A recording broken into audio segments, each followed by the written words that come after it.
घड्याळात वाजला एक, आईने दिला केक. केक खाण्यात 1 तास गेला, मी नाही अभ्यास केला.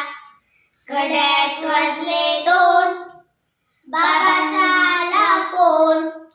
फोनवर बोलण्यात 1 तास गेला, मी नाही अभ्यास केला. घड्याळात वाजले 3, ताईची हरवली पिन. पिन शोधण्यात 1 तास गेला, मी नाही अभ्यास केला. घड्याळात वाजले 4, आजी दे